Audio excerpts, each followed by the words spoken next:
उत्तर प्रदेश में गजब सियासत हो रही है। समाजवादी पार्टी में टिकट पाओ फिर टिकट बचाओ, इसी जंग में पूरी पार्टी लगी हुई है। सारे नेता उलझे हुए हैं। एक लड़ाई है कि पहले टिकट मिल जाए, फिर दूसरी लड़ाई ये है कि टिकट को कटने से बचाओ। उस पर इतने झपट्टे आ रहे हैं कि बचाना मुश्किल। कब कौन आपकी सावधानी हटी और दुर्घटना घटी। जाने कितनों के साथ दुर्घटना घट चुकी उत्तर प्रदेश में समाजवादी पार्टी में, जो टिकट जिनकी घोषित हो गई थी। एक एक सीट पर दो तीन लोग टिकट लेके उम्मीदवार घोषित हो चुके और बाद में भूतपूर्व हो गए। अब वो अपने बायोडेटा में क्या लिखेंगे? 72 घंटे के लोकसभा उम्मीदवार, कोई लिखेगा क्या 48 घंटे का लोकसभा उम्मीदवार, कोई लिखेगा 12 घंटे का लोकसभा उम्मीदवार। घंटों पर मामला आ गया। कहा जा रहा है कि जब समाजवादी पार्टी ने 8 से 10 टिकट बदल दिए धुआंधार ढंग से, तो कहा गया कि रणनीति के स्तर पर ऐसा किया जा रहा है और विपक्ष के उम्मीदवार को देखकर, भाजपा के, क्योंकि भाजपा को हराना है। उदाहरण के लिए मेरठ ले लीजिए। मेरठ में अरुण गोविल भाजपा की तरफ से घोषित हो गए। काफी समय हो चुका। आपने भानु को घोषित किया समाजवादी पार्टी ने, फिर भानु को हटाया तो सरधाना के विधायक अतुल प्रधान को उम्मीदवारी दे दी। अतुल प्रधान से पर्चा भरवा दिया, तब भी अरुण गोविल सामने थे। फिर कल रात में उनका भी टिकट काट दिया और पंचायत हुई और पंचायत में फैसला हुआ कि विधायक योगेश वर्मा की पत्नी अनीता लड़ेगी चुनाव। और आज जाके उन्होंने भी पर्चा भर दिया, क्योंकि आज आखिरी दिन था। अब बताइए, जब विपक्ष की सपा का जो विपक्ष है उसकी रणनीति तो स्थिर थी, कोई परिवर्तन ही नहीं हुआ, फिर आपने ये हिंडोला झूला क्यों झुलाया? मेरठ में तीसरे नंबर का टिकट पाने वाली है ये वर्मा। ये बड़ी विचित्र स्थिति है। और केवल मेरठ नहीं, एक चिट्ठी घूम रही है अखिलेश जी की दस्तखत की मुरादाबाद को लेके। एसटी हसन हमारे प्रत्याशी, एसटी हसन हमारे प्रत्याशी नहीं, रुचि वीरा हमारी प्रत्याशी, फिर रुचि वीरा हमारी प्रत्याशी नहीं, एसटी हसन हमारे प्रत्याशी। कहा जा रहा वो चिट्ठी पहुंच नहीं पाई, वरना एसटी हसन को टिकट देने का मन बन गया था बाद में रुचि वीरा को छोड़कर। लेकिन रुचि वीरा हैं अभी कायम। इस कदर कंफ्यूजन, वरना जो टिकट पा जाता था वो ढोल नगाड़े बजाता था, मिठाई बांटता था और चुनाव में लग जाता था, प्रचार में। लोकसभा का चुनाव भी बड़ा होता है, 15-17 लाख मतदाताओं का समूह होता है, 1000-1200 गांव में आपको जाना है, संपर्क करना। अब वहां आदमी वही लखनऊ में पड़ा है, क्योंकि लखनऊ छोड़ेगा तो टिकट कट जाएगी। एक वीडियो वायरल हो रहा, हास्य बोध है लेकिन है ठीक है, कि शादी में रोटी वाले स्टॉल पर सब लोग खड़े हैं, बड़ी मुश्किल से एक रोटी मिलती है एक व्यक्ति के प्लेट में, वो दूसरी के लिए इंतजार करता, तब तक पीछे से एक आता है, वो उसकी रोटी उठा के चला जाता है। उस पर लोगों ने लिख दिया कि सपा में टिकट बंटवारे का यही हाल है। यह हास्य बोध हो सकता है, लेकिन स्थिति नाजुक है और इस बात की पड़ताल बहुत जरूरी है कि समाजवादी पार्टी में ऐसा हो क्यों रहा है, आखिर इसकी वजह क्या है। जब पश्चिम में इतना कौतुक हुआ कि दर्जन भर हिला डुला के फेंट दिए, तो वहां पूरब में नहीं होगा या मध्य में नहीं होगा, बुंदेलखंड में नहीं होगा, इसकी गारंटी कौन लेगा? कोई नहीं। तो जो पहले से घोषित हैं उनका भी बीपी बढ़ा हुआ है। कोई दवा खाएं, कोई इंजेक्शन लगवाएं, बीपी नीचे नहीं आ सकता जब तक कि उनके यहाँ पर्चा वापस ले ये नामांकन की तिथि बीत नहीं जाएगी। जब नामांकन की तिथि बीत जाएगी तभी सपा में कोई मानेगा कि हम उम्मीदवार हैं, उससे पहले नहीं मानेगा। और ज्यादा मिठाई को मांगेगा कि भैया आपकी उम्मीदवारी आ हो गई, मिठाई खिलाओ, हो सकता वहां लड़ाई झगड़ा भी हो जाए, मारपीट भी हो जाए, क्योंकि भरोसा नहीं। आज लड्डू बांटे और कल शोक सभा की स्थिति आ जाए, तब संवेदना प्रकट करने आना पड़े, जाना पड़े। बड़ी विचित्र स्थिति है, बड़ी कठिन है डगर पनघट की। लेकिन ऐसा हो क्यों रहा है, ये समझने के लिए मुझे लगता है कि एक प्रयास करना चाहिए हम लोगों को। आज मसला सपा का नहीं, किसी भी राजनीतिक पार्टी में अगर बिजली के फ्लक्चुएशन की तरह टिकटों का के साथ व्यवहार हो रहा हो तो उसकी वजह तो जाननी चाहिए ना। संसदीय लोकतंत्र में उस वजह को जाना ही जाना चाहिए। हमारे साथियों ने एक रिपोर्ट तैयार की, पहले उस रिपोर्ट को देखिए, फिर मेहमानों से परिचय कराएंगे और फिर इस महत्वपूर्ण विषय को डिकोड करने की कोशिश करेंगे कि सपा का इसके पीछे मंतव्य क्या है, इंटेंशन क्या है, ऐसा क्यों हो रहा। पहले रिपोर्ट देख लीजिए।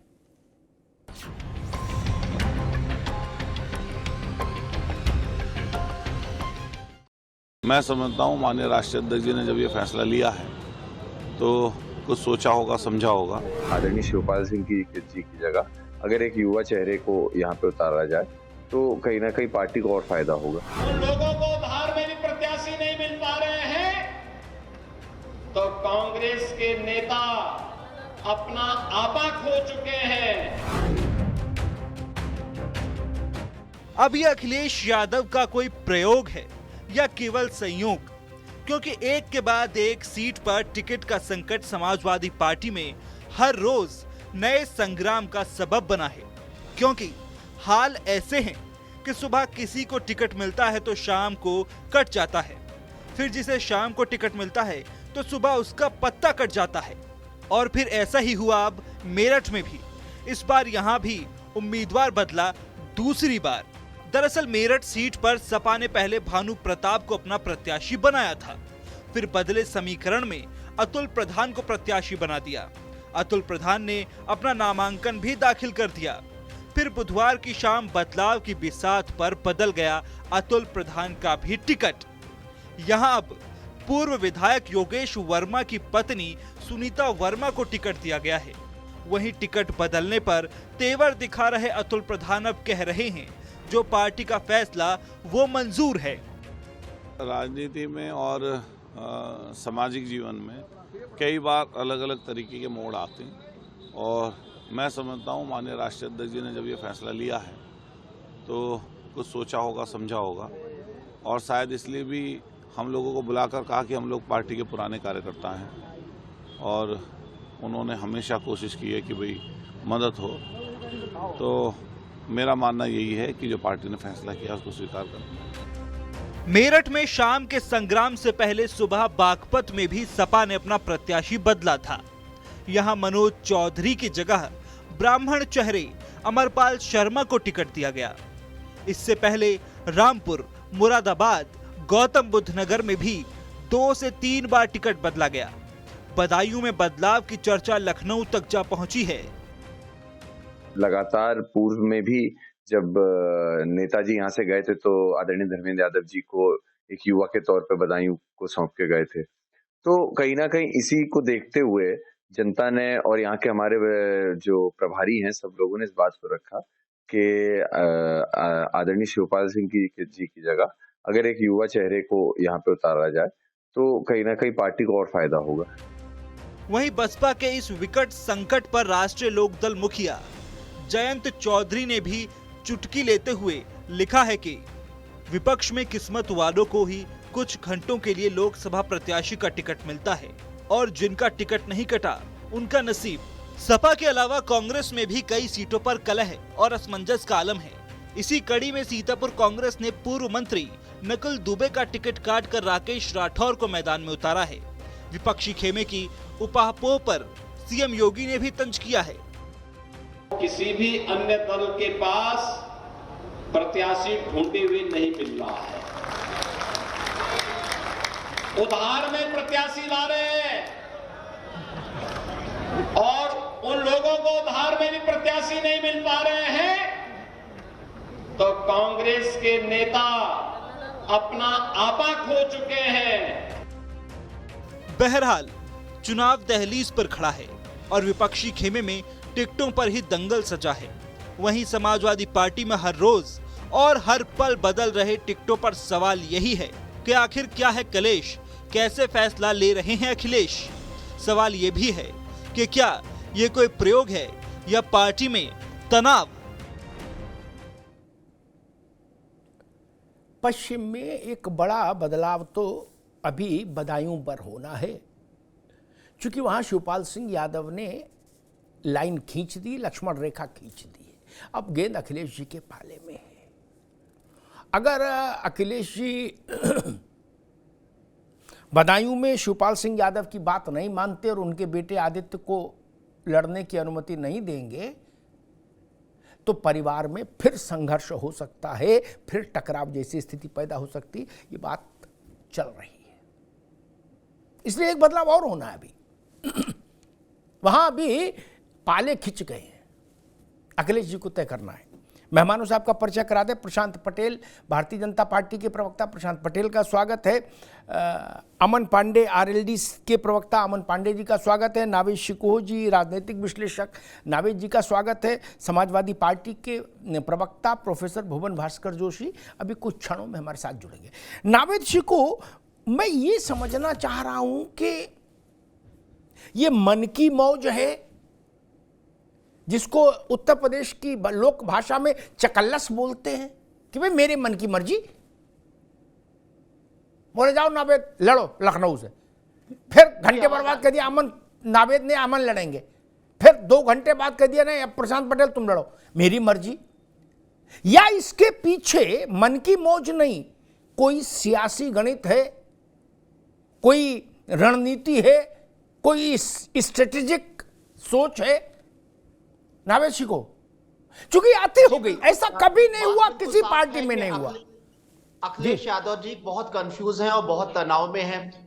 ये बदलाव उन सीटों पर हो रहा है जहां वो लड़ने की स्थिति में है। उत्तर प्रदेश में 7-8 ऐसी सीटें हैं जहां वो लड़ सकते हैं और जीत भी सकते हैं, उनको इस बात की उम्मीद है। उन्हीं सीटों पर इस तरह का संग्राम मचा हुआ है और बदलाव, देखिए टिकट बदलना, टिकट कटना एक आम बात है, लेकिन अति हो गई, ज्यादा हो गया, हास्यास्पद हो गया और इसमें बेचैनी, बेकरारी, गुटबाजी नजर आने लगी है। और Akhilesh Yadav one man army है, वहां पर कोई ऐसा तो है नहीं कि कोई कमेटी है जो टिकट तय करती है, वही तय करते हैं, वही काट रहे हैं, फिर वो तय कर रहे हैं। कहीं ना कहीं कुछ हलचल है और इसका एक कारण जो मुझे लगता है कि जो जिस गठबंधन से वो लड़ रहे हैं वो कांग्रेस उनके साथ में है और कांग्रेस में भी हलचल मची हुई है। कांग्रेस से लोग बिखर के बिखराव करके भारतीय जनता पार्टी में इस मुद्दे को लेकर जा रहे हैं कि ये जो विरोधी दल है ये सनातन विरोधी है, ये विरोधी दल जो है ये हिंदू विरोधी है। ये कह के नेता टूट के भारतीय जनता पार्टी के खेमे में जा रहे हैं। इसका असर पूरे चुनाव पर पड़ेगा। अखिलेश यादव इस बात को महसूस कर रहे हैं कि सबसे ज्यादा इस बात का असर उत्तर प्रदेश में पड़ेगा और वो उत्तर प्रदेश जहां भारतीय जनता पार्टी बहुत ज्यादा मजबूत है। ऐसे में उनके अंदर एक घबराहट, बेचैनी और कहीं ना कहीं जो है वो एक कंफ्यूज होने की स्थिति पैदा हो गई है और ये मैं समझता हूं कि समाजवादी पार्टी के लिए बहुत घातक है। प्रमोद तिवारी जी थे हमारे अग्रज पत्रकार भी थे और गीतकार भी थे। उनका एक बड़ा प्रसिद्ध गीत था, उसमें एक वो था कि गीत तो ये था कि याद बहुत आते हैं हमको बचपन वाले दिन। उसी में एक लाइन थी, बार बार हड़बड़ियों में गड़बड़ियों वाले दिन। तो मुझे ये हड़बड़ियों में गड़बड़ियों वाले दिन दिख रहे। कोई लिमिट होती किसी चीज की नहीं। जोशी जी नहीं है तो मैं खैर अमन पांडे के पास चलूंगा, फिर प्रशांत जी के पास चलूंगा। लेकिन एक बात और भी है, मैंने जब इस बात को समझने की कोशिश की तो सपा की तरफ से एक नेता ने तर्क दिया कि भाई साहब वो अतुल प्रधान तो जिस सरधना से विधायक है वो तो मुजफ्फरनगर में आता है। तो मैंने ये बात आज सुबह पता लगी थी। ये बात आज सुबह पता लगी थी कि सरधना मुजफ्फरनगर में आता है। जब आपने पर्चा भरवाया था मेरठ से तो ये नहीं पता था। फिर बोले नहीं दलित को रखना था, तो हमने कहा ये अतुल प्रधान दलित नहीं है, गुर्जर है, ये नहीं पता था आपको? अब भानु को क्यों बनाया और क्यों रखा, तर्क नहीं है। क्या स्थिति हो गई समझ ही नहीं आ रहा। अमन पांडे जी, आपके नेता भी मजे ले रहे हैं। जयंत चौधरी वो कह रहे घंटों वाली टिकट है, जिसका नसीब अच्छा वो कुछ घंटे होल्ड कर लेगा टिकट, नहीं तो आ रही है और जा रही है, आ रही है और जा रही है। मतलब कल तक आप दोस्त थे, अब बताइए दोस्त थोड़ा मुश्किल में है तो आप मजे ले रहे हो आप लोग। अमिताभ जी देखिए, सिर्फ जयंत ही नहीं, पूरे प्रदेश की जनता भी आज हंस रही है समाजवादी पार्टी के ऊपर। ये कैसे चुनाव करा रहे हैं आप? मुख्य विपक्षी दल हो यहाँ पर, आपने एक ग्रैंड अलायंस भी किया कांग्रेस के साथ में, और इस तरह टिकट देना, आज टिकट दिए कल काट दिए, प्रत्याशी जाके लड्डू बांट रहा है अपने क्षेत्र में और उसका टिकट कट जा रहा है, उसको न्यूज आ रही है कि आपका टिकट वापस से कट गया, फिर उसको दिया फिर काटा। और ये मुरादाबाद देखिए आप, 3-4 बार कर दिया इस चीज को, रिटर्न में देना पड़ा कि भाई ये पूरा क्रोनोलॉजी हुआ है। मेरठ में देखिए आप, अतुल जी को टिकट दिया फिर काट दिया। रामपुर देखिए आप, बदायूं देखिए आप, और बागपत देखिए। बागपत में ये सर्वाधित है कि बागपत एक जाट बहुल सीट है, वहां से एक जाट को टिकट दिया और उसका काट दिया, और कब काटा? आखिरी दिन नामांकन के। अच्छा अमन, एक बात बताइए, फिर बताइए अपनी बात कहिए। ये अमरपाल को बागपत क्यों लाए होंगे अखिलेश यादव? चूंकि आपकी पार्टी का वो बैटल ग्राउंड है बागपत, इसलिए सवाल आपसे किया। आरएलडी को क्या लगता है? कोई फाइट अमिताभ जी है नहीं, फाइट हो नहीं हो वो छोड़ दीजिए, वो तो 4 को देखेगी, 4 जून को। मैं समझना चाह रहा हूं आपकी बुद्धि क्या कहती है, आपका विजडम क्या कहता है। अमरपाल को अखिलेश यादव ने बागपत पर क्यों पैराशूट किया है कि भाई तुम साहिबाबाद से चलो, खोड़ा से, और भागते भागते बागपत पहुंचो? क्यों? उसके पीछे वजह मुझे लगता है अखिलेश जी खुद समझ नहीं पा रहे होंगे उन्होंने उनको किसको देना है टिकट। भाई अभी कुछ क्षण पहले तक किसी और के पास टिकट था, आज एकदम से अमरपाल जी को टिकट दे दिया गया, जबकि वो वहां के हैं भी नहीं। तो मुझे लगता है ये कंफ्यूजन है। ये समाजवादी पार्टी इस टाइम पे सबसे ज्यादा कंफ्यूज मोड में चल रही है। टिकट कैसे हो रहे हैं, किस प्रक्रिया से हो रहे हैं, ये तो समाजवादी पार्टी के जो साथी आएंगे वो बताएंगे आपको कि क्या प्रक्रिया है। भाई कोई तो एक परफॉर्मा होगा जिसको टिक करके टिकट दिया जा रहा है। क्या उसमें कुछ अन्य चीजें चल रही है? क्या दबाव काम कर रहा है? और अगर नेतृत्व इतना दबाव में आ जा रहा है कि सुबह इसके दबाव में और शाम को इसके दबाव में, तो मैं उस नेतृत्व को मानने से इनकार करता हूँ। समाजवादी पार्टी के अंदर तमाम खेमे हैं, तमाम गुटबाजियां हैं, लेकिन नेता तो एक ही है उनका। कोई उनके यहाँ पार्लियामेंट्री बोर्ड भी नहीं है दिल्ली से बैठ के डिसाइड करेगी। सब कुछ लखनऊ में होना है। मैंने सुना कि मेरठ के जो प्रत्याशी थे वो 17 दिन लखनऊ में अमिताभ जी बिताए इस टिकट के लिए। नहीं, एक बात जान लो अमन, जिसको टिकट मिल गया वो अपना घर द्वार क्षेत्र छोड़ के नावेद सब जनेश्वर मिश्रा वाले कार्यालय में पड़े हैं क्या? नहीं तो बाहर पार्किंग में सो रहे। लेकिन छोड़, उनसे कहो भैया जाओ इलाके में, वो करे इलाके में जाके क्या सत्यनारायण कथा करें? जब पर्चा भरने की तिथि बीत जाएगी तो जाएंगे, तब तक निगाह रखेंगे कि हमारे इलाके से कोई कटवाने वाला तो नहीं आ रहा। ऐसी स्थिति पैदा हो गई भाई। इस वक्त आदमी को होना चाहिए क्षेत्र में। वो लखनऊ में डोल रहा, बोले टिकट बचाने के लिए लगे। खैर प्रशांत जी, वैसे तो ये मामला पूरा समाजवादी पार्टी का विषय है, लेकिन भाजपा के लिए मेरे पास एक महत्वपूर्ण प्रश्न ये, आपके कई बार रूठे और कई बार छूटे और फिर मिले ऐसे साथी आदरणीय ओम प्रकाश राजभर ने घोषणा कर दी, ऐलान कर दिया। उनसे पूछा गया कि राजभर जी, नावेद जी आप भी सुनो, कि राजभर जी मसला क्या है सपा का? आप तो अखिलेश जी के भी हेली मेली रहे हो। तो उन्होंने कहा मसला कोई नहीं है, अखिलेश जी तो भाजपा ही का काम कर रहे हैं जो भाजपा ने उनसे कहा है कि टिकटें अटन संट बदलते रहो, सटासट। क्या बोले 80 सीटें जितवानी है ना भाजपा को, इसलिए अखिलेश जी ऐसा कर रहे हैं। लोकल लो बात गई बहस पानी में। अब राजभर छोटे नेता नहीं भैया, अब दूसरा कोई माने भी वो तो नहीं मानते वो छोटे नेता है। और भाई अब तो भाजपा ने भी उनके माथे रोली चंदन लगाई दिया, कैबिनेट मंत्री पंचायत राज और अल्पसंख्यक और क्या क्या बनाई दिया। तो उनकी बात को सुनना तो पड़ेगा प्रशांत जी। ये बड़ा गंभीर बात कही थी उन्होंने। उनसे पूछा कि चाचा आप कैसे ऐसी बड़ी बात बोल रहे? बोले हम जानकारी के आधार बोल रहे। भाई रात भर की कोई बात गलत नहीं होती। अखिलेश यादव को भाजपा ने ही कहा है कि तुम प्रत्याशी घोषित करो बदलो, फिर घोषित करो बदलो। प्रशांत जी आपने बयाना दिया है भाजपा ने? जी अमिताभ जी नमस्कार जी। देखिए, जब मोदी जी ने नारा दिया 400 पार का हमारे सहयोगी दलों के साथ, 370 भाजपा का और 80 में से 80 उत्तर प्रदेश के, तो बहुत सारे राजनीतिक विश्लेषकों ने, विपक्षी लोगों ने हमारा मजाक उड़ाया था। उनको उस समय नहीं पता था कि हमने किस आकलन के आधार पे कहा था कि हमें पूरा विश्वास है अखिलेश यादव जी की बुद्धिमत्ता पर, हमें पूरा विश्वास है राहुल गांधी जी की बुद्धिमत्ता पर, और मणिशंकर अय्यर जैसे लोग, जयराम नरेश जैसे लोग, सुरजेवाला जैसे लोग, सुप्रिया सुनील जैसे लोग, हमें अपने पूरे विपक्षियों पर बहुत पूरा विश्वास है कि हमने लक्ष्य जो तय किया है उस लक्ष्य को हम पूरा करेंगे। अभी तो चुनाव की गर्मी अमिताभ जी स्टार्ट हुई, अभी तो आप देखते जाइए। और यही अखिलेश जी कितने गंभीर हैं। ये 2022 के चुनाव में ये 403 में से 400 सीटों की जीत का नारा दे रहे थे, और इस तरह की घटनाएं 2022 के चुनाव में हुई थी। 2-3 सीटों पर इन्होंने 2-2 कैंडिडेट को टिकट दिए थे, बाद में नॉमिनेशन वापस हुए थे, और इवन इनका गठबंधन भी था कुछ सीटों पर जिन दलों के साथ, वहां इन दोनों के कैंडिडेट उतारे थे। मुझे याद है बिल्कुल अच्छे से, क्योंकि जनता की थोड़ा याददाश्त कम होती है, और वही चीजें यहाँ भाई रिपीट हो रही हैं। तो ये तो लोकसभा में तो पहली बार इस तरह देख रहे हैं कि लास्ट डे तक ये लोग वेट कर रहे हैं। और कांग्रेस का भी हाल वही है। कांग्रेस भी जिसको टिकट दे रही है तो फोन स्विच ऑफ करके गायब हो जा रहा है, या कह रहा है कि हम टिकट हमारा वापस ले लो। सीतापुर में इन्होंने नकुल दुबे को दिया, उनका हम नहीं लड़ पाएंगे, तब राठौर जी को दिया।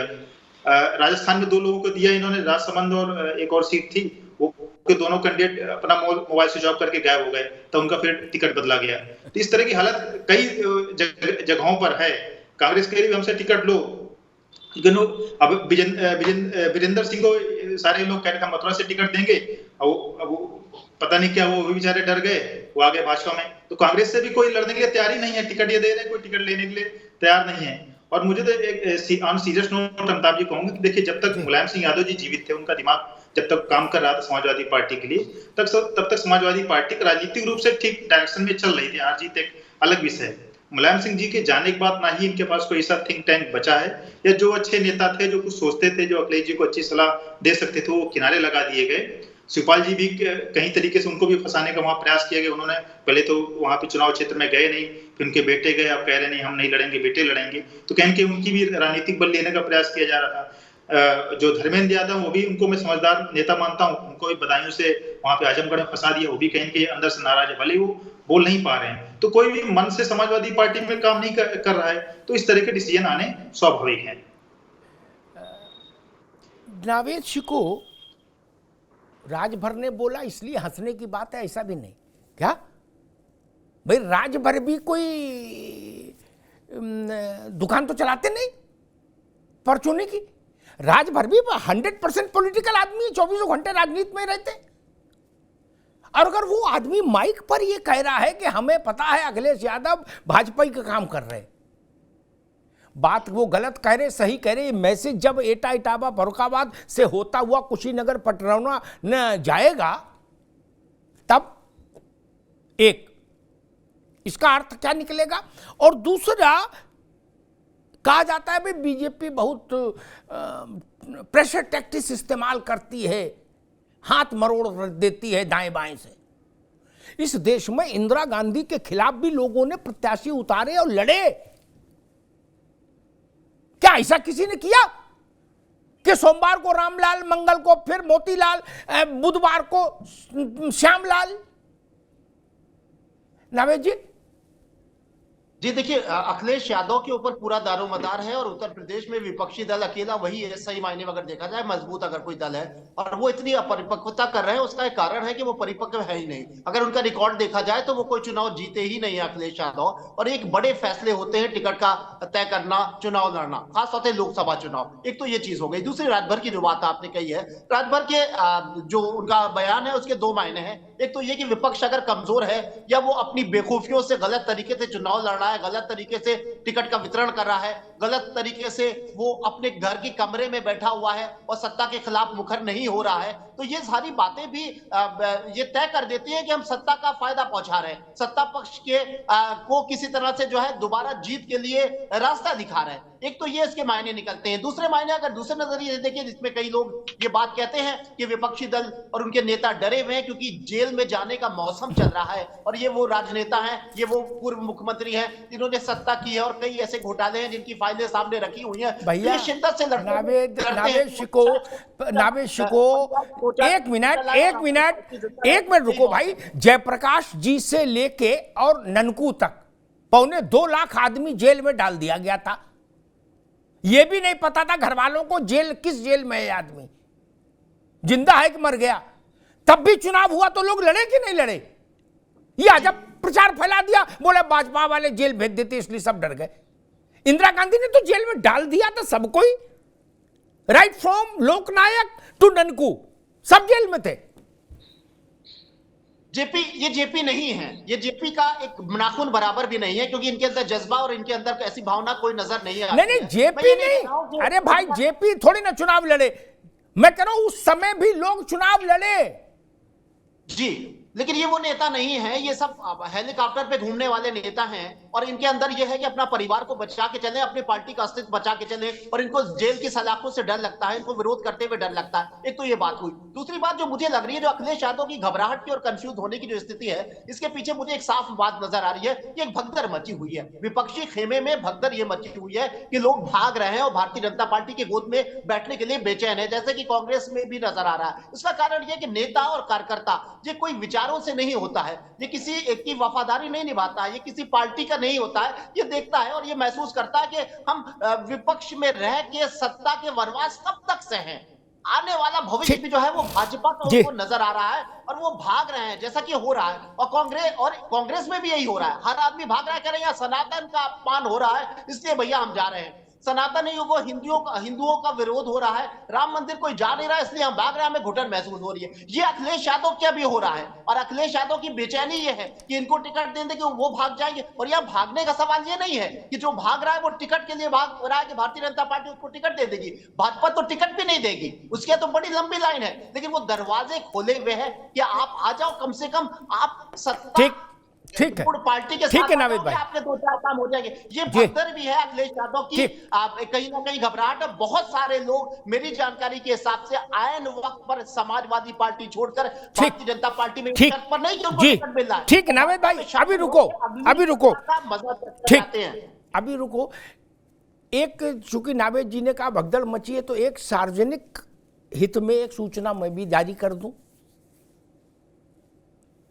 अभी मुरादाबाद में जो समीक्षा बैठक थी, अमित शाह जी उसमें थे, उन्होंने समीक्षा बैठक ली पश्चिम की प्रथम और द्वितीय चरण की सारी सीटों की। अमन पांडे आप भी सुन लो, प्रशांत पटेल तो सुन ही रहे। अमित शाह जी ने उस बैठक के अंदर कहा, नावेद जी आप भी सुन लो, अभी हंगामा कुछ नहीं हुआ है, अभी तो हंगामे का ट्रेलर भी नहीं चला है, लिख लो। अमित शाह जी ने कहा चुनाव संयोजकों से कि बूथ लेवल पर भी देखिए और पता करिए कि विपक्ष का मजबूत कार्यकर्ता, नेता ने कार्यकर्ता कौन है, उसको बीजेपी ज्वाइन कराइए 1 हफ्ते के भीतर। क्या बोलो, सियावर रामचंद्र की जय। तब क्या करोगे? वो बूथ तक खड़े हैं कि आजा मेरी गाड़ी में बैठ जा जी। कहां भागिएगा? अमन पांडे जी, मुझे नहीं लगता कि पश्चिम में कोई बचेगा। जब बूथ तक निगाह है, पहले तो ये होता था जिला लेवल के आदमी को दाएं बाएं लोग अप्रोच करते थे, अब बीजेपी ने माइक्रो मैनेजमेंट कर दिया। बोले बूथ नंबर 11 पर पता करो सपा का आदमी कौन मजबूत है और बसपा का कौन है, उसको तुरंत ज्वाइन कराओ। पांडे जी, मुझे तो लग रहा है धरती वीरों से खाली कर दोगे कि आप कोई दूसरी पार्टी में कोई आदमी रहेगा कि नहीं रहेगा, क्या चाहते हो भाई? अमिताभ जी, ये सच बताऊं तो पश्चिम उत्तर प्रदेश की बात करूं अगर, तो समाजवादी पार्टी और इनका जो अलायंस है इनको बूथ पे जो बस्ते लगाने वाले लोग हैं वो नहीं मिलने वाले। आज से 15 दिन बाद 19 तारीख को पहला वोटिंग है। मेरठ में हमने अपनी सभा कर ली, बिजनौर में कर ली, बागपत में हमारी सभा है, अमरोहा 6 तारीख को खुद प्रधानमंत्री उतर रहे हैं सड़क पर, मंच पर नहीं। 6 तारीख को पश्चिम में प्रधानमंत्री सड़क पर उतर रहे हैं योगी आदित्यनाथ के साथ। अब बताइए। और उसके बाद समाजवादी पार्टी कहाँ है, वहां पर कांग्रेस कहाँ है? एक भी सभा अपने प्रत्याशियों के लिए नहीं किया। अरे सभा छोड़िए, प्रत्याशियों को चयनित नहीं किया। उनको इस कॉन्फिडेंस ने लिया कि आपको टिकट दिया जा रहा है, आप जाइए जनता के बीच में। ये कॉन्फिडेंस नहीं ला पाएंगे, ये कैसे चुनाव लड़ेंगे? ये चुनाव में कहीं पर भी नहीं, खासकर पश्चिम उत्तर प्रदेश। दूसरी बात, अब ये समाजवादी पार्टी की जो रोग है, ये रोग अब धीरे धीरे कांग्रेस को भी लग रहा है। जैसे प्रशांत भाई ने बताया कि मथुरा लड़ने के लिए इनको अपना कोई कार्यकर्ता नहीं मिला, तो ये हरियाणा से ढूंढ करके लाए बॉक्सर विजेंद्र सिंह को। वो बेचारे एक दिन सोए और बोलते मैं सो के उठा और मुझे आया कि बीजेपी चले जाओ। वो नामांकन के दिन बीजेपी चले गए। जनता भी देख रही है, जनता भी हंस रही है इनके ऊपर कि पूरे मथुरा जनपद में आपके पास कोई कार्यकर्ता नहीं था। कांग्रेस को सोचना चाहिए, इनकी अलायंस सोचना चाहिए इस बात को कि आप कितने सीरियस हो। आप लोकतंत्र की दुहाई देते हो, आप कितने सीरियस हो लोकतंत्र को लेकर के। ये मौका 5 साल में एक बार आता है अमिताभ जी। 5 साल में क्या इतने सीरियस हो आप कि आप एक कैंडिडेट तक दे पाओ? समाजवादी पार्टी से प्रोफेसर जोशी को जुड़ना था, वो नहीं जुड़ पाए, लेकिन फराज किदवई साहब जुड़े हैं, उनका बहुत बहुत स्वागत। फराज भाई आ रहा हूं आपके पास। एक प्रश्न में प्रशांत पटेल से जी, किसको ज्वाइन करना है किसको नहीं, यहाँ भी कंफ्यूजन है समाजवादी पार्टी में। ठीक है, वक्त की बात है। प्रशांत पटेल, एक गंभीर प्रश्न खड़ा होता है, कोई जीते कोई हारे वो बाद की बात है, कि लोकतंत्र में विपक्ष मजबूत ना सही लेकिन होना तो चाहिए। मुझे तो संकट अब होने पर लग रहा है। आप लोग भी मतलब बिल्कुल जो है एक एक मछली समुद्र से निकाल लेना चाहते हैं, समुद्र में बिल्कुल मछली विहीन कर देना चाहते हैं। बोले अब जाओ कहीं तो छोड़ो भाई। ये ज्यादातर हड़कंप इसलिए भी मचा है क्योंकि आपकी भी निगाह बिल्कुल रडार की तरह इनके घर पे है। तो ये क्या करें, सोमवार को किसी के दबाव में आ जाते हैं, मंगल को दूसरे के दबाव में, जो कह देता होगा हम बीजेपी में चले जाएंगे, उसी से कहते हैं मैं तुम ही लड़ो। देखिए अमिताभ जी, लगभग 30-35 साल तक देश में गठबंधन की सरकारें बनती रही, 3 पाए की सरकारें बनती रही। तब उस समय एक चर्चा होती थी कि एक पूर्ण बहुमत की सरकार बने। तो जब मोदी जी 2014 में आए, देश में 84 के बाद एक पूर्ण बहुमत की सरकार बनी।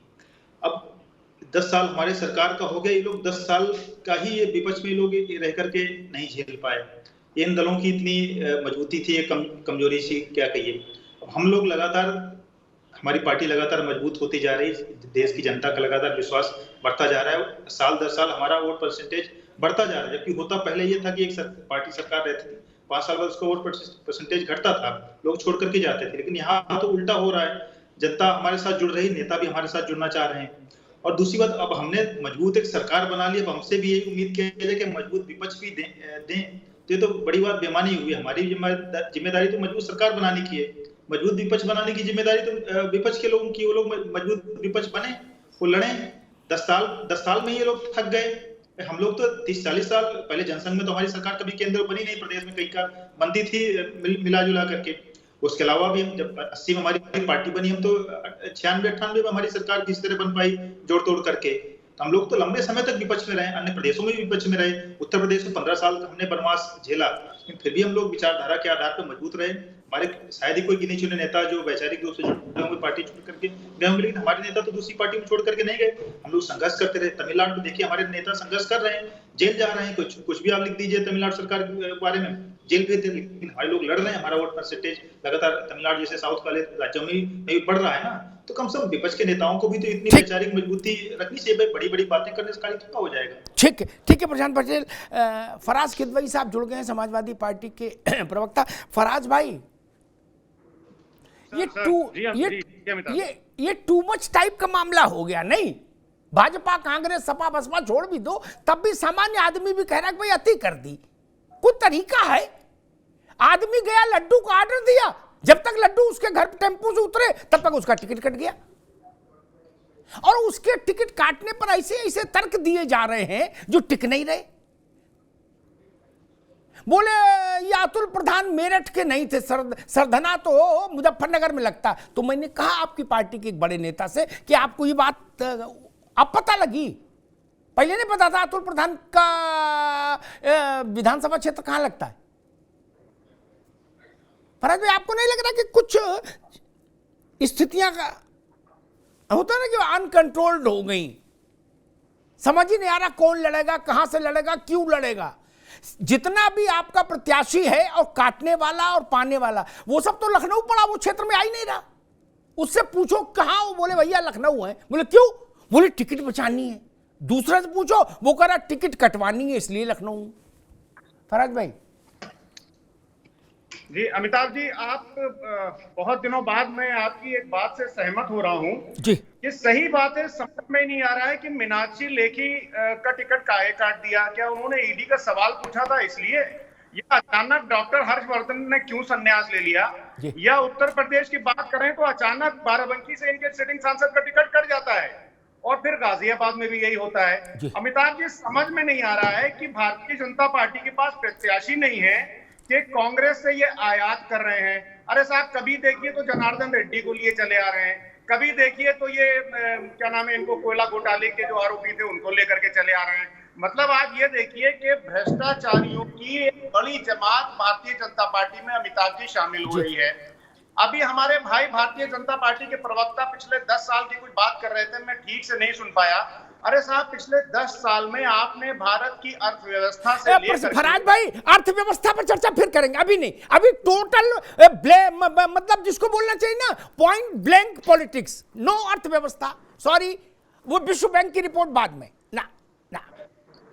अभी मसला ये कि मेरठ में आपने, एक मिनट रुक जाओ भाई, आपने मेरठ में एक हफ्ते में 3 उम्मीदवार क्यों दे दिए? अभी सिर्फ ये चर्चा है, बाकी सब बौद्धिक चर्चा किसी दिन करेंगे। थोड़ा चुनाव का निपट जाए, चुनाव बहुत तेज प्रवाह होता है, वहां ये वर्ल्ड बैंक WHO नहीं चलता। फराज भाई ना, देखिए अमिताभ जी, देखिए अमिताभ जी, क्या है कि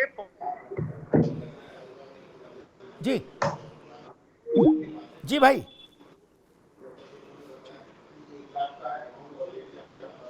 ठीक। अब देखिए, अब शायद उनका नेटवर्क की समस्या है समाजवादी पार्टी में, वो देखना पड़ेगा कि अपना नेटवर्क ठीक रखें। नेटवर्क, फराज भाई आ रही आवाज? अरे नहीं, नावेद शिको सपा का उत्तर देख रहे, वो कह रहे आपने VK सिंह का टिकट काट दिया। आज ये विषय नहीं था, हम तो कह रहे आप सबका टिकट का, आपके पास जितने थे आप डिंपल जी का टिकट काट देते, सवाल ही नहीं, आपकी मर्जी नहीं। सवाल तो ये हो रहा है घंटों के आधार पर टिकट दे रहे हो आप, विषय ये है। और फराज बाबू बता रहे कि वो आपने VK सिंह का टिकट क्यों काट दिया, मीनाक्षी लेखी क्यों काट दिया। ये तो विषय नहीं था जी।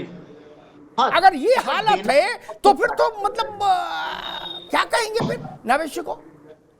जी, टिकट देके और कुछ घंटे बाद, कुछ दिनों की बात काट देना, फिर देना, फिर काट देना, फिर देना, फिर काट देना, यही वजह है जिसकी वजह से आप डिबेट कर रहे हो। नहीं तो आमतौर से अब एक टिकट कट जाए, ये आमतौर से होता है ये, लेकिन जो समाजवादी पार्टी में हुआ है वो इस लायक है कि उसके ऊपर चर्चा की जाए और ये खोजे।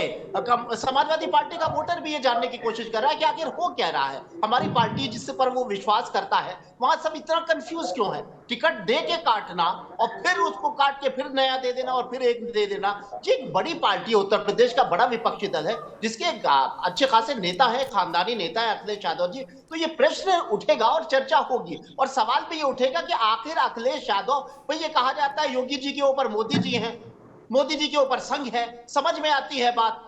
अब पहले कहा जाता था अखिलेश यादव की सरकार में ये 2.5 और 3.5 और 4.5 मुख्यमंत्री हैं, तो समझ में आती थी बात। आज तो अखिलेश यादव के बराबर में कोई ताकत ही नहीं है समाजवादी पार्टी में, उनके ऊपर किसका दबाव है, वो क्यों कंफ्यूज है, ये सवाल उठेगा और सवाल उठाना भी चाहिए। ये विपक्षी दल है, बहुत सारे लोगों ने उत्तर प्रदेश के उनको वोट दिया है और वो चाहते हैं कि ये चुनाव अच्छा लड़ा जाए, इसमें कंफ्यूजन की स्थिति ना हो, इसलिए सवाल। ठीक नावेद बाबू, एक मैं असल में हम और फराज किदवई दो विपरीत ध्रुव हैं। फराज किदवई WHO से नीचे नहीं आते और मैं प्रैक्टिकल राजनीति से आगे नहीं जाता। क्या तो एक सवाल और खड़ा, वो भी सबसे पूछ लूं, मैं तो ब्लंट आदमी हूं। टिकट लेने में मिठाई की बड़ी भूमिका होती है, ठीक, खर्चा पानी भी होता है, स्वाभाविक है क्या? ये तो गरीबी में आटा गीला हो रहा प्रत्याशियों का नहीं। भाई आप मुझे बताएं, भानु प्रताप ने भी 10-20-50 लाख खर्च कर दिए होंगे होर्डिंग बोर्डिंग में, मिठाई बांटने में क्या? फिर अतुल ने कल पर्चा भरा, मिठाई बांटी, 10-20 हजार आदमी का भोजन कराया और तमाम खर्चे उनका भी हो गया। अब ये योगेश जी आए, इनकी पत्नी, ये भी तो एक लोड है, नहीं लोड है? मिठाई में बहुत कुछ शामिल हो जाता है ना भाई शिको?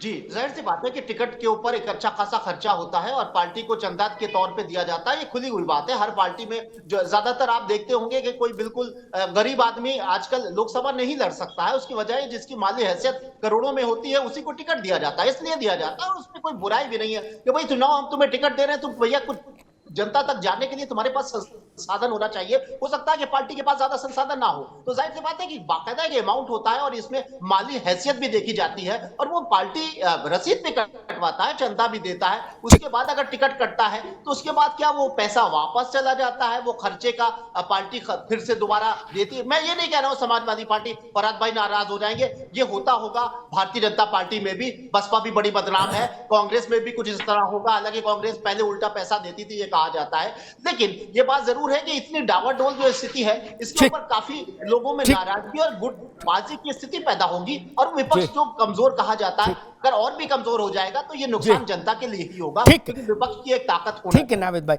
फरहाद भाई अगर आप तक आवाज आ रही है? फरहाद कित भाई आ रही आवाज आ रही है? आ रही, ठीक है, आ रहे हैं आप पास। भाई 10 साल से सरकार से बाहर हो, क्या इनकमिंग है नहीं, टिकट में आउट गोइंग हो गया, फिर टिकट कट गया, आदमी गंगा में समाधि ले ले, क्या करे? बड़ी बड़ी बातें करना सरल है।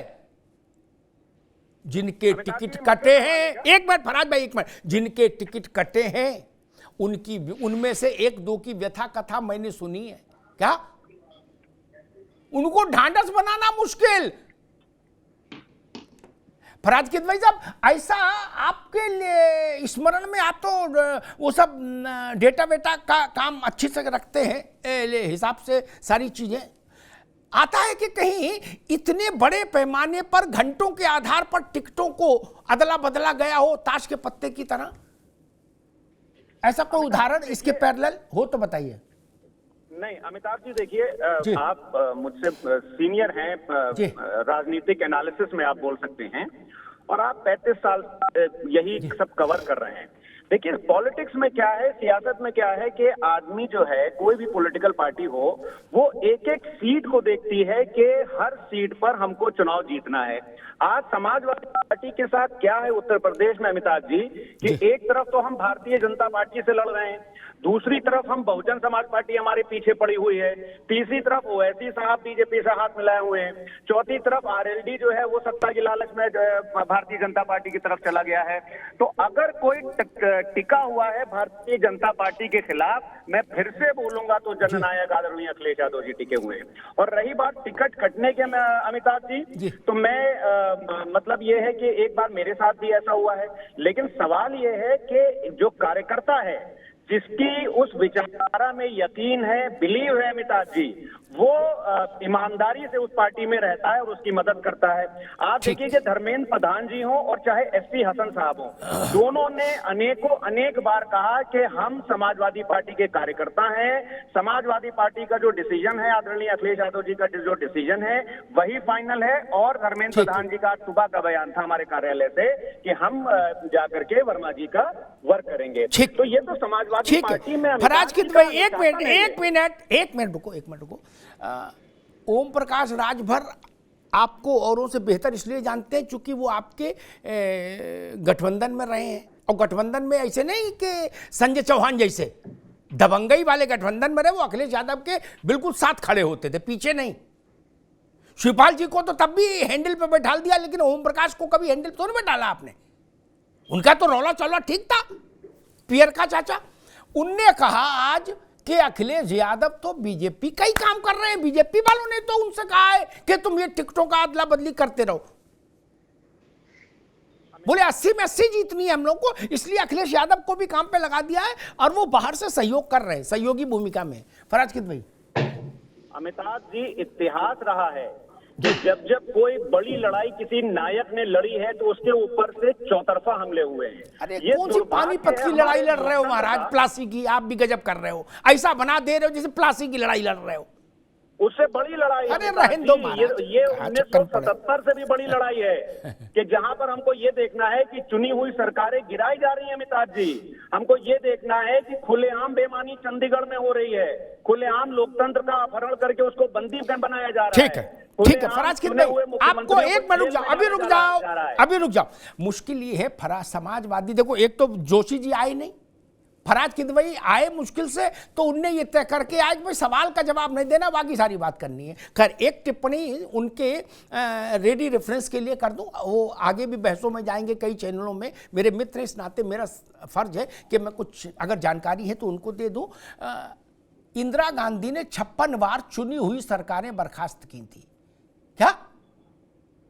ये भी ध्यान रखो।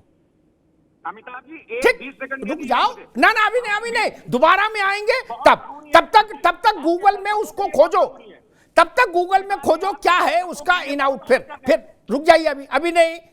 प्रशांत पटेल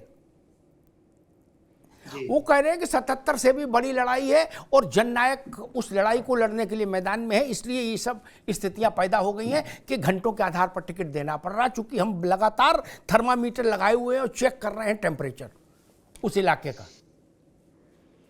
देखिए, जब 77-75 की बात करेंगे तो उनको याद रखना चाहिए तो जो इन्होंने इंडिया अलायंस बनाया है, तो उस दल में कांग्रेस, उस अलायंस में कांग्रेस के साथ जो भी पार्टियां, वो तो सारी पार्टियों का जन्म ही कांग्रेस से लड़ते हुए हुआ।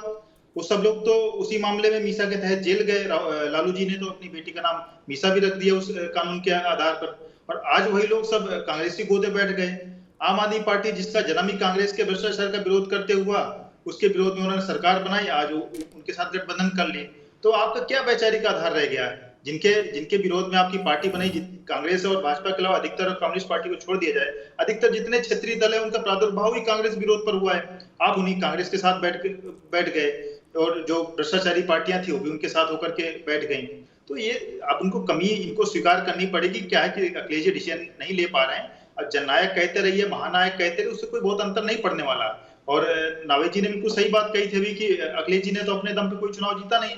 2012 में एक बार मुख्यमंत्री बने थे, उसमें मुलायम सिंह जी राष्ट्रीय अध्यक्ष थे, शिवपाल जी थे, उनके नाम पे जीते। उसके बाद जितने भी चुनाव में कोई बड़ा चुनाव अखिलेश जी अगर जीते हो तो मुझे बता दीजिए, बाकी वही ठीक है, उनके प्रवक्ता है, उनकी पार्टी में है, तो उनका तो गुणगान करना ही पड़ेगा। नावेद जी को मुलायम सिंह जी ने अपने 40-45 साल के सक्रिय राजनीतिक जीवन में,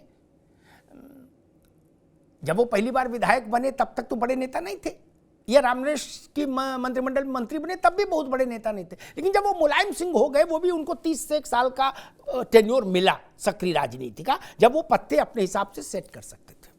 उन्होंने कभी ऐसा प्रयोग नहीं किया कि घंटों के आधार पर टिकट बांटी हो, एटा में, इटावा में, फर्रुखाबाद में, पटरौना में, अंबेडकर नगर में, मेरठ में, कहीं। क्या उनको समझ कम थी राजनीति की, मुलायम सिंह को, नावेद जी को? नहीं, देखिए, मुलायम सिंह जी में और अखिलेश यादव जी में जमीन आसमान का फर्क है। अभी मुलायम सिंह जैसी राजनीतिक योग्यता के लिए उनको काफी समय लगेगा। अभी फिलहाल तो नहीं लगता है। अमा कितना समय लगेगा? 26 साल की उम्र, 1 मिनट, 26 साल की उम्र में अखिलेश जी लोकसभा आ गए थे।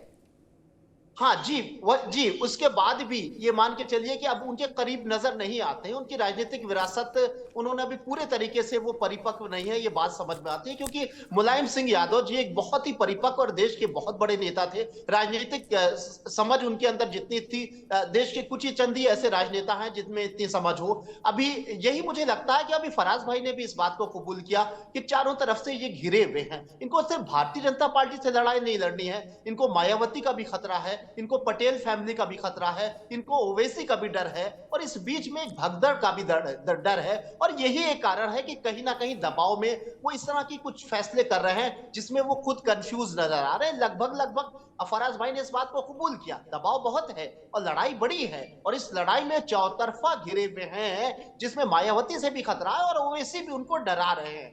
तो ये चीजें स्वाभाविक है, लेकिन सिर्फ ये समाजवादी पार्टी की बात नहीं है। कोई भी दल ऐसा होता जिसके सामने इतना बड़ा पहाड़ खड़ा होता तो उसमें घबराहट। एक मिनट नाबिश को ठीक एक चीज मैं कह दूं, भारतीय जनता पार्टी आज बहुत बड़ी ताकत है, लेकिन आज ब्रजभूषण की सिर्फ एक सीट को लेकर पसीने आ गए हैं और चुनाव सिर पर हैं, और उस सीट के लिए ये फैसला भाजपा नहीं कर पाती कि इनको हटाएं या रखें। सब पॉलिटिक्स में इस तरह के होते हैं। ठीक, ब्रजभूषण, अब ये बात प्रशांत को बोलनी चाहिए, लेकिन खैर नावेद भाई ने ब्रजभूषण को बताया, तो जो मेरी सूचना है उसमें कह दूं, ब्रजभूषण को लेके न पसीना आ रहा है न शिकन आ रही है। नवरात्र आने दीजिए, वहां का भी फैसला साहब प्रेस रिलीज में आ जाएगा। किस गलत फहमी हो कि ब्रजभूषण, अब भाजपा उस स्टेज में है कि ब्रजभूषण उसको बगल में दबा लेंगे। ना जी ना, नावेद भाई आप तो पत्रकार हो, जानते हो गंगा में बहुत पानी बह गया, जाने कितने भूषण एप्लीकेशन लिए खड़े हैं क्या कि हमको अंदर ले लो। बदल गया वक्त।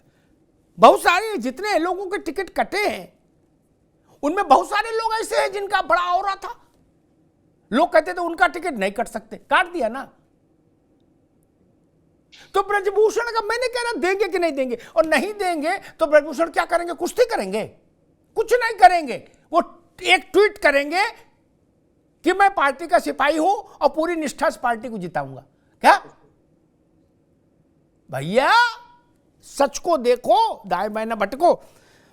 अमन पांडे जी, आपके नेता जयंत जी ने एक इंटरव्यू में कहा कि अखिलेश यादव कंफ्यूज्ड हैं टोटली। क्या ऐसा उनको क्या लगा जब आप उनके साथ थे कि आपने अखिलेश जी को कंफ्यूज घोषित कर दिया? तब तो ये टिकट भी नहीं बदल रहे थे जब आपके साथ थे, नहीं? अमन पांडे अमिताभ जी, ये जो ट्रेंड है ना, ये जो चीजें अभी अब खुल के दिखाई दे रही है, टिकट बदलने वाली चीज, आपने 2022 का इलेक्शन बहुत करीबी से देखा होगा। उसमें भी चीजें निचले स्तर पर रही, और हमारे साथ भी ऐसी कोई घटना हुई कि आरएलडी की जो सीटें दी गई उस पर कैंडिडेट इनका या हमारा कैंडिडेट तो सिंबल इनका, लास्ट मोमेंट तक कंफ्यूजन क्रिएट किया गया, जिससे हम मथुरा में मार्ट जैसी सीट हार गए, जो हम 2017 में सिर्फ 300-400 वोटों से हम हारे थे, अकेले लड़े थे हम उस टाइम पे। 22 में इसी कंफ्यूजन की वजह से हमें वो सीट गंवानी पड़ी, और ऐसी तमाम सीटें इसी कंफ्यूजन की वजह से। लेकिन उस टाइम पे कंफ्यूजन इतने ब्रॉड लेवल पे निकल के नहीं आई थी। आज 2 साल बाद आपको ये चीजें ब्रॉड लेवल पे देखने को दिखाई पड़ रही है।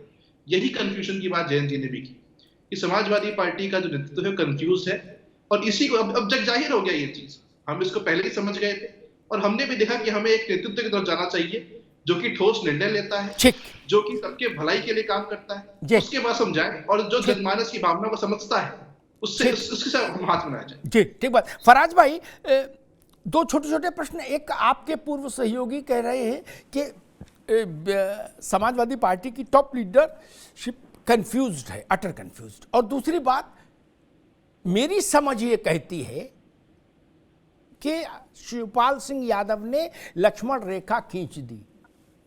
बदायूं से या तो आदित्य को टिकट दो, और नहीं तो फिर हम अपना सोचे समझे क्या है। नहीं फराज भाई, अब क्या स्थिति है? जी अमिताभ जी, मुझे 4 सवालों का जवाब देना पड़ेगा। जी, पहला तो ये कि with due respect to Naved भाई को, हमारे राष्ट्रीय अध्यक्ष आदरणीय अखिलेश यादव जी को नवेद भाई के उनके परिपक्वता के लिए नवेद भाई के सर्टिफिकेट की जरूरत नहीं है, क्योंकि आदरणीय अखिलेश यादव के नेतृत्व में उत्तर प्रदेश का 35% वोट आया अमिताभ जी पिछले विधानसभा चुनाव में, और हमारी सीटें 47 से बढ़कर के लगभग हमारे गठबंधन की 125 हो गई। तो ये आदरणीय अखिलेश यादव जी की परिपक्वता है कि एक सीट पर 5-5 लोग जो हैं वो टिकट मांग रहे हैं, पहली बात। दूसरी बात, आरएलडी के हमारे भाई बोल रहे हैं, मैं भी वीडियो पे देख नहीं पा रहा हूँ, कंफ्यूजन वाली बात कर रहे हैं। अमिताभ जी, अगर उत्तर प्रदेश की राजनीति की आप बात करेंगे तो अगर सबसे ज्यादा कंफ्यूज आदमी सबसे ज्यादा कोई बदकिस्मत आदमी और सबसे ज्यादा कोई कंफ्यूज पार्टी है तो वो राष्ट्रीय लोकदल है। वो मैं इसलिए कह रहा हूं कि चवन्नी नहीं हो जो पलट जाऊं। अमिताभ जी, वो चवन्नी तो पलट गई। ये लड़ाई विचारधारा की लड़ाई है। ये आपको तय करना पड़ेगा कि आप किस विचारधारा के साथ खड़े हैं। अरे कंफ्यूजन तो आप में है कि कभी उस विचारधारा के साथ खड़े हो जाते हैं जिस विचारधारा को आप पानी पी पी करके गाली देते थे, आज उसी विचारधारा के साथ खड़े हैं। चवन्नी तो पलट गए अमिताभ जी। दूसरी बात ये है कि आरजेडी को अगर 2022 में कोई प्रॉब्लम थी तो इतना टाइम लगा दिया साहब उस प्रॉब्लम को एनालाइज करने में और गठबंधन छोड़ने में। कुछ नहीं, ये सत्ता लोलुपता, लालच, डर, खौफ भारतीय जनता पार्टी का जो है वो जयंत जी के ऊपर हावी हो गया। दूसरी बात अमिताभ जी, ये दुर्भाग्य है जयंत जी का कि जिसके दादाजी के 70 सांसद हों, वो एक सांसद के लिए ठीक है फराज भाई, ठीक है, ठीक। ऐसी भाषा मत बोलिए जो दूसरे को आहत करे। फिर ये भी बोलेंगे, अभी नहीं आएंगे मन कि वो पार्टी जिसमें मुलायम सिंह 35 सांसद जिता के लाए उसमें 3 पर अटक गए, रामपुर हार गए, आजमगढ़ हार गए। ये नहीं बोलेंगे, ये भी बोलेंगे। सही तो बात रखो यार। और दूसरी बात फराज भाई ने कही, जिनको पानी पी पी के कोसते थे आदि आदि, ये डायलॉग आजकल खूब चल ही रहा है, इसलिए पूरा करने की जरूरत नहीं, वो तो लोग समझ ही जाते हैं। मुलायम सिंह जी से लेके और अखिलेश यादव तक क्या कांग्रेस को पानी पी पी के नहीं कोसा? सोमवार को कोसा, मंगल को अलायंस किया, फिर बुधवार को अलायंस तोड़ा, फिर बृहस्पति को कोसा और फिर शुक्र को अलायंस किया। नहीं किया क्या भैया? अच्छा छोड़ो, मायावती जी की पार्टी और मायावती जी इन पर्सन, उनको तो कैसे कैसे कोसा और उनने भी आपका कैसे कैसे सार्वजनिक अभिनंदन किया। ये सबने देखा, नावेद ने भी देखा, हमने भी देखा। फराज बाबू, क्या जब वो मैनपुरी गई तो उनकी कुर्सी मुलायम सिंह जी से बड़ी थी कि नहीं थी? क्या सब लोग उनको प्रणाम किए कि नहीं किए? क्या मुलायम सिंह जी के लिए वोट मांगने गई थी मायावती? क्या? और वही बसपाई अब कहते कि हम वोट मांगने गए तब 90,000 से जीते, नहीं तो कोई चुनावी हार जाते। नहीं, इतिहास बड़ा निष्ठुर है फराज बाबू, उसमें कोई चीज डिलीट नहीं हो सकती ना। इस बात से मैं कभी इत्मीनान नहीं रखता कि राजनीतिक लोग ये कहें कि कल तक उनको कोसते थे आज उनके पास। अरे भाई, आप सब भी तो वही कर रहे हो। अभी आप तो मध्य प्रदेश में बोल रहे थे कि धोखेबाज चालू पार्टी है, भ्रष्ट पार्टी है कांग्रेस, इसको वोट मत देना। अब आज कह रहे हो कि कांग्रेस के नेतृत्व में देश का भला होगा, कह रहे हैं ना। ये सब कर रहे हैं, यही राजनीति है। इसीलिए मैं कहता हूं इसको विचारधारा का मुलम्मा ना चढ़ाओ इस पर। ये धारा है उतने तक, ठीक है, विचार को चक्कर में मत पड़ो। प्रशांत पटेल जी, भाई समाजवादी पार्टी तो एक ही वो सारे आरोप खारिज कर रही, वो कह रही कि हम तो विचारधारा की लड़ाई लड़ रहे हैं, बाकी लोग सत्ता की लड़ाई लड़ते हैं, हम विचारधारा की लड़ाई लड़ रहे हैं। अब हालांकि मैं नहीं समझ पा रहा हूं कि फिर अगर विचारधारा ही प्रसारित करनी थी और सत्ता से कोई मोह नहीं था तो चुनाव आयोग में रजिस्ट्रेशन कराने और पार्टी बनाने की जरूरत नहीं थी, फिर एनजीओ भी बना सकते थे। नहीं, बिल्कुल समाजवादी पार्टी उसी विचारधारा की लड़ाई लड़ रही कि कांग्रेस के विरुद्ध मुलायम सिंह जी लगातार लड़ते रहे। कभी उन्होंने प्रत्यक्ष परोक्ष रूप से कांग्रेस के साथ कभी गठबंधन नहीं किया। और जैसे ही अखिलेश जी को कमान मिली 17 में तुरंत उन्होंने राहुल गांधी जी कांग्रेस के साथ गठबंधन कर लिया, फिर अभी फिर कर लिया 2024 के चुनाव में। ये इनकी विचारधारा है। जिस कांग्रेस पार्टी ने स्वर्गीय मुलायम सिंह जी पर भ्रष्टाचार का दाग लगाया, उनको भ्रष्टाचारी बताया, उनके विरुद्ध सीबीआई से मुकदमा दर्ज कराया और वो बेचारे जीते जी उस मुकदमे से मुक्ति नहीं पा पाए। जब हमारी सरकार बनी, उनके देहांत के बाद वो मुकदमा हमने क्लोजर रिपोर्ट दाखिल की कि नहीं, उन पर कोई भ्रष्टाचार का मामला नहीं बनता। आज अखिलेश जी ने वो अपनी विचारधारा कांग्रेस की गोद में गिरवी रख दी है। तो ऐसी विचारधारा तो मैं कहूंगा कि अखिलेश जी और फराज जी को ही मुबारक हो, उनके कार्यकर्ताओं को मुबारक हो। नहीं भैया, 1 घंटे बहस चली, मैं फिर भी वही बात कहूंगा, विचारधारा की बात मुझे किसी की अच्छी नहीं लगती। कोई धारा है यार। अगर विचारधारा फैलानी थी तो मुरारी बापू की तरह से विचारधारा क्यों नहीं फैला सकते आप? बताइए, आपको चुनाव लड़ना जरूरी है? ए फॉर्म और बी फॉर्म और दे चिट्ठी निर्वाचन आयोग को क्यों किया इतना तामझाम? एसटी हसन, रुचि वीरा, फिर एसटी हसन, फिर रुचि वीरा, फिर एसटी हसन। अब एसटी हसन रो रहे, वो कह रहे चिट्ठी पहुंच जाती तो हमारी किस्मत नहीं खुल जाती क्या? इसलिए विचारधारा का मसला नहीं है। और एक बात मैं कहूंगा फराज भाई से कि फराज भाई मेरी बात लिख लीजिए, हमने इतने बसंत देखे। ये सब मत कहिए कि हमारा कार्यकर्ता और लगा है जननायक, महानायक, अटूट समाजवादी विचारधारा, कुछ नहीं हो सकता है। जो जिनके टिकट काटे कल ही आपको 10 खरी खोटी सुना के प्रशांत पटेल की पार्टी में आ जाए, तब क्या करिएगा? इसलिए इनको भगत सिंह भी मत बनाइए। क्या पता बरसात हो रही है, कब कौन कहां नहा ले, क्या पता? अभी तो संकट बूथ तक जाना है। यह अतुल प्रधान ने क्या कहा था अखिलेश यादव से मिलने से पहले नावेश को कि पार्टी छोड़ दूंगा, विधायकी छोड़ दूंगा अगर टिकट काटा। मिलने के बाद उनने कहा मैं सिपाही हूं, लेकिन कौन सिपाही कितनी देर तक सिपाही रहेगा इसकी गारंटी कौन दे सकता है? एसटी हसन की बात अलग है, उनके पास विकल्प यह है कि मैं बसपा ले तो ले, बाकी कहां जाए। और एक बात जो फराज भाई ने कही, मैं उससे सहमत नहीं हो सकता। उन्होंने कहा कि हमें केवल भाजपा से नहीं लड़ना पड़ रहा है, बसपा से भी, कांग्रेस से भी, आरएलडी से भी, फलाने से भी, दिखाने से भी। मैं गाड़ी चलाना सीखा, फिर मैंने शर्त रख दी कि गाड़ी में सड़क पे लेके तब चलूंगा जब केवल एक दूसरी गाड़ी होगी, बाकी कोई ट्रैफिक नहीं होगा। मैं एक ही गाड़ी इससे मुकाबला करूंगा। तो पुलिस वाला मेरे कान के नीचे एक मारेगा, कहेगा भाई अंदर ही रखना गाड़ी, सड़क पर मत लाना। क्या आप राजनीतिक पार्टी बनाए होगे यार, क्लब खोले हो? बोले जी हमको सबसे, अरे सबसे ही लड़ना पड़ेगा। आपने कभी वो मतपत्र देखा? पुराने जमाने में जब बैलेट से चुनाव होता था, उसमें 40 नाम होते थे, तो वो 40 लोग आपस में नहीं लड़ रहे थे ना। आप क्यों चाहते हो कि बसपा भी खत्म हो जाए, आरएलडी भी खत्म हो जाए, और सब खत्म हो जाए और हम अकेले रहे? ऐसा क्या होता है लोकतंत्र में मित्र? और डर है तो छोड़ो, मैं तो करूं अभी भी छोड़ो। कृषि आधारित कोई प्रोजेक्ट ले लो, सब लोग उसमें लगो। नहीं, कुछ और काम कर सकते हैं। लेकिन लोकतंत्र में, बहुदलीय लोकतंत्र हो जिस देश में, उस देश में यह शिकायत करना फराज भाई अनुचित है, अनैतिक है कि हम क्या करें, हमारी तो पीठ झुकी जा रही है बोझ से, ससुर इतने दल हैं, सबसे लड़ना।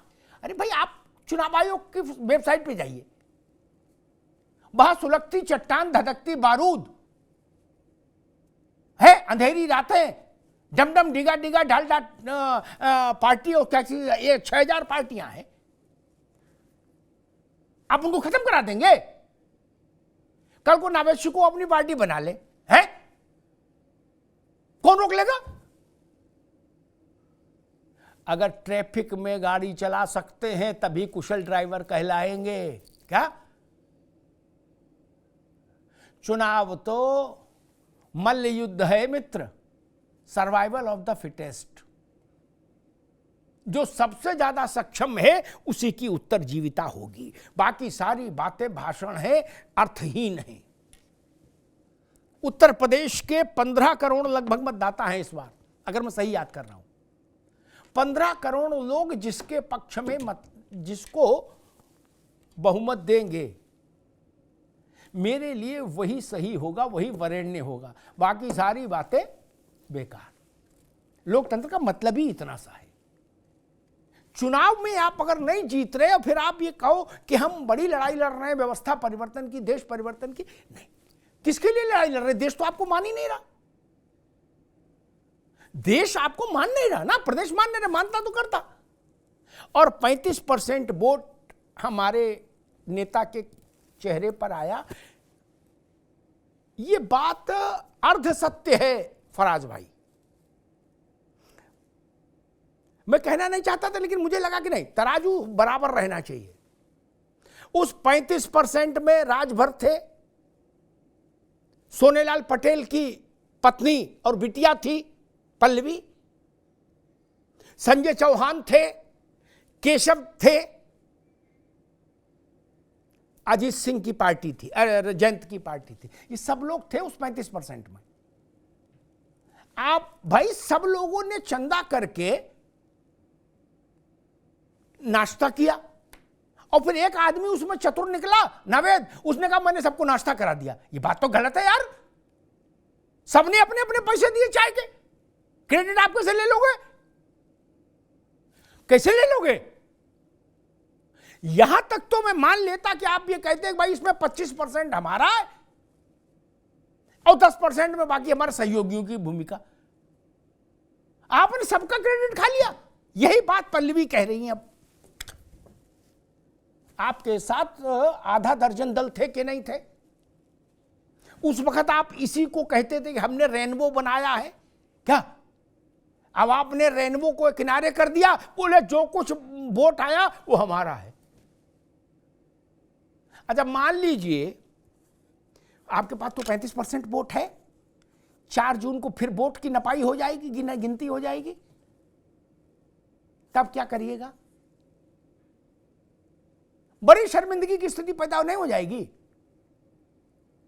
या तो गठबंधन करिए नहीं, और करिए तो साथियों को भी श्रेय देना सीखिए मित्र। आप कैसे कह देंगे कि जयंत का कोई रोल नहीं था? तो रोल नहीं था तो उनको साथ क्यों लिया था? आपकी उस हाईटेक बस में क्यों चलते थे राजभर? और सब लोग डर रहे हैं। एक आखिरी बात कह के, लेकिन बड़ी मार्मिक बात है नावेद बाबू, सब डर रहे हैं, कमजोर दिल के लोग हैं, छोटे नेता हैं, इसलिए भाजपा का दबाव है, ईडी सीबीआई आदि आदि सब मान लेता हूं। शिवपाल तो छोटे नेता नहीं, कमजोर नहीं, क्या बड़े नेता हैं, मजबूत नेता हैं। दोनों बातें मैं कह रहा हूं। क्या उनने लक्ष्मण रेखा क्यों खींच दी? उनने क्यों लक्ष्मण रेखा खींच दी कि आदित्य लड़ेगा? खूंटा गाड़ दिया है क्या? अब फैसला लेना होगा, और आदित्य नहीं लड़े तो यह भी हो सकता है कि स्टोरी रिवर्स में चली जाए। पहले जो संघर्ष था वो संघर्ष फिर सुगबुगाहट उसकी शुरू हो जाए। शिवपाल जी के लिए तो कुल समाजवाद, लोकतंत्र, आज देश की आजादी अभी तो आदित्य में ही निहित है ना नवेद बाबू। आदित्य चुनाव लड़ेगा तो वो मानेंगे लोकतंत्र बचा, और अगर नहीं लड़ा तो फिर मानेंगे लोकतंत्र डूब गया। तो अभी तो लोकतंत्र को बदायूं में बचाओ पहले। फराज भाई,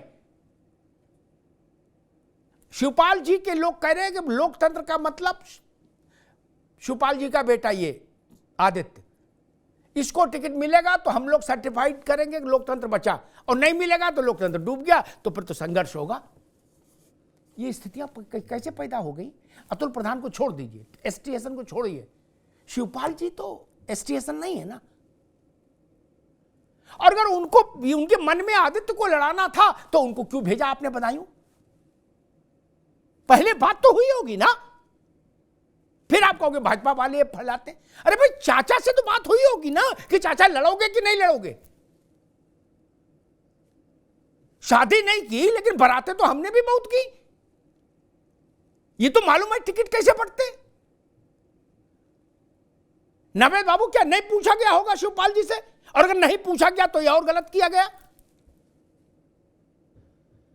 इसीलिए उनने लाइन खींच दी कि पंचों की राय सिर माथे। शिवपाल जी कह रहे हैं पंचों की राय सिर माथे, खटोला यही बिछेगा।